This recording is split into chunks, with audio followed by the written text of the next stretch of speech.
On today's daily KHL update, Yakupov continues to score goals, but what else is new? Evgeny Malkin continues to rack up points, but what else is new? Oh, we also have a goal 8 seconds into the game with 8 seconds left in the game and a puck going through the net. Okay, that's kinda new. All that and more on today's daily KHL update. Red-hot Ilya Kovalchuk and SKA St Petersburg facing off against Dynamo Riga, and Riga strikes first and fast. Martins Karlsson's right off the opening draw dishes to Mix Andricius, and it's in 1-0 Dynamo. 8 seconds in, so close to KHL's all-time record. It was set in 2010 by Alex Radulov in a game against Yugra. He managed to score just 6 seconds in.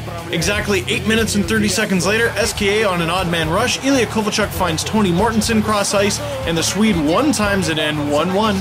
Kovac gets his 24th point in 15 games. Somebody pour him a cold one. He needs to calm down. Just under 4 minutes later, Karlsson tries to feed Christian's Redlicks on the far post. The puck ends up on Indrich's stick. He gets the job done. Easy money for Redlicks, 2-1 Riga.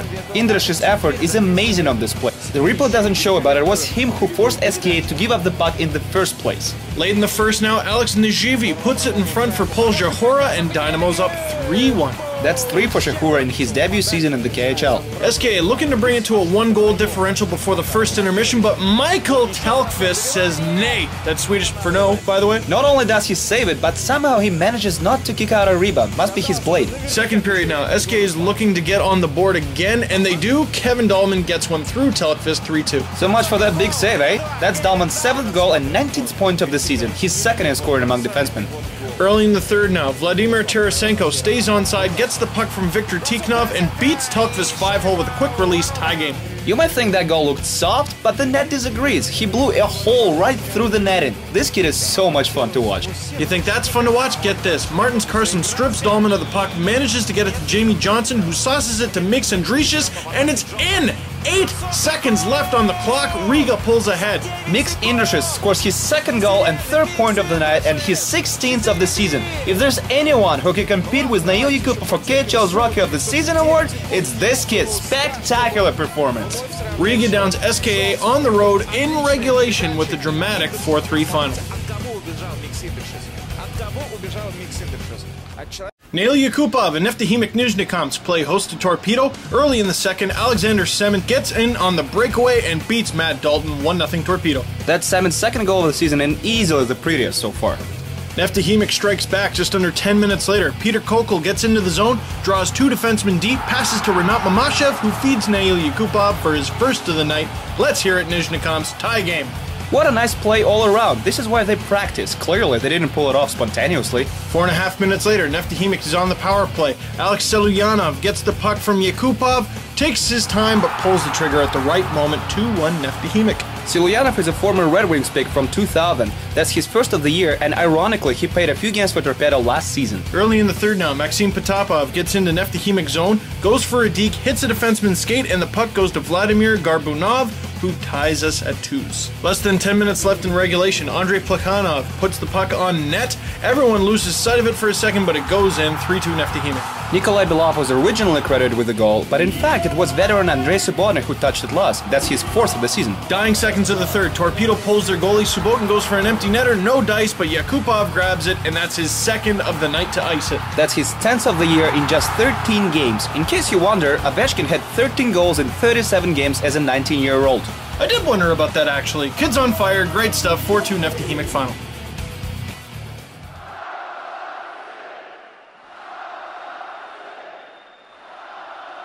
Evgeny Malkin at Metalurg Magnitogorsk hosting Severstal. I like the mascot. He's probably the most well-known mascot across the KHL. His name is Timosha. Timosha? Sure.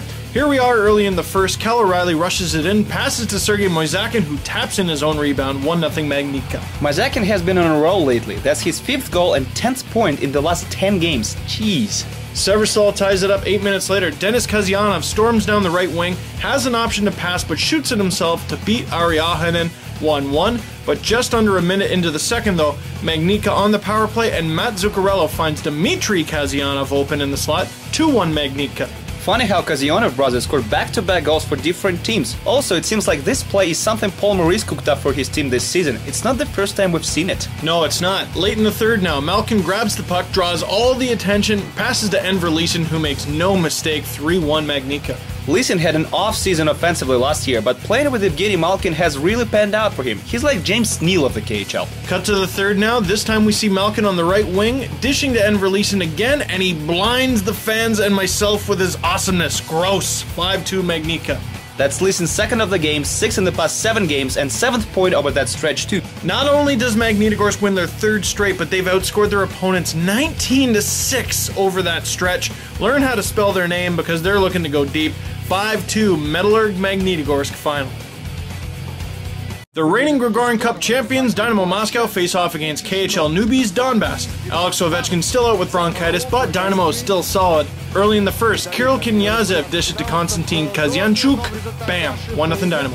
Kazanchuk played last season in Ukraine and scored 72 points in just 42 games for Sokol Kiev. He's just one of 2 Ukrainians around the KHL who is not on Donbass. Dying seconds of the first now, Konstantin Volkov wants to put the puck cross-ice to Denis Kokarev, but it hits a defenseman along the way and slides right past Eric Erzberg. 2-0 Dynamo. You gotta feel for Donbass here. It can really damage your confidence when you get scored on like this with 18 seconds left on the clock. And it shows early in the second too, Andre. Alexander Boykov blasts it from the blue line. It hits the boards, rebound to Volkov, and he gets his second of the night. 3-0 Dynamo. Volkov gets his 5th of the season. I'm sure at this point many fans figured the game was over. Maybe Mr. Erzberg too. Not so fast. Cut to the third now. After Peter Pogradsky made it 3-1, Evgeny Dodonov dishes to Frederick Peterson on an odd man rush for a sweet one. It's a 1-goal game, 3-2. Dodonov made Team Russia's roster for the upcoming international break, and you can see why. Donbass had a few good opportunities to even things up after that, but it's Dynamo who gets the next goal. Konstantin Volkov puts in a few dekes, manages to get a shot on net, rebound to Alex Svetkov, and in 4-2 home team. That's just his 2nd goal of the season, 2nd point of the night, and 10th point of the year. Dynamo wins its 2nd straight without Ovechkin, 4-2 final. Top Eastern Conference team Tractor Chelyabinsk takes on Dynamo Minsk. No scoring until just a few seconds left in the second. Petteri Conciola muscles his way into the zone, passes to Andrei Kostitsyn, who sets up Maxim Yakutsenia for a shot, and it's him. Hollywood people would love that. So many times it looked like the play was going to break, but they managed to pull through. Unreal. Tractor continued to push forward in the third as Dynamo's goalie Lars Haugen had to save his team a few times. Here's a great example. And that's Yakutsenia again. Minsk almost had a lucky break here as Andrei Mezin being a little careless with the play. Luckily for him, the puck stays out. It stays 1-0 right until the dying seconds of the third when Jan Bulis scores an empty netter. Dagger, 2-0 Tractor. Tractor goalie Andrei Mezin gets his first shutout of this season, and it's against his former team. Mezin stopped 27 shots. Lars Haugen also did a good job stopping 21 of 22 shots, replacing Pekarine. 2-0 Tractor final, and they stay atop the Eastern Conference. Just a few more scores to tell you about. Alex Perezhogin scores 2 goals as Avangard Omsk gets a W in Astana over Boris, 5-3. Mikhail Grabowski, Yanis Sprux, and Alex Radulov put Red Army up 3-0 after 40, but Novokuznets scored 5 unanswered goals in the third to win it 5-3. Artem Anisimov is a hero for Lokomotiv as he scored a game-winning goal with 1 minute left in regulation. Loko beats Akbars 2-1 and Anisimov with his first of the season. Vitas gets another W on the road as they beat Avdomobilist in the shootout 6-5. Alex Stepanov and Denis Parshin had a pair each, and Nikita Filatov notched 2 assists as Salavat Yelayev beat Atlant 5-3. And it took 9 games, but Zdeno Chara finally gets his first win in the KHL with Lev Prague. The Czech team down to Amur 5-2 as Chara logged over 25 minutes of ice time. Amur, by the way, having to deal with the longest road trip in pro hockey, having to travel from Khabarovsk, Russia to Prague, Czech Republic. That's about 10,300 kilometers. And that was your daily KHL update. I'm Steve Dangle. And I'm Andreas Sachenko. See you on Friday.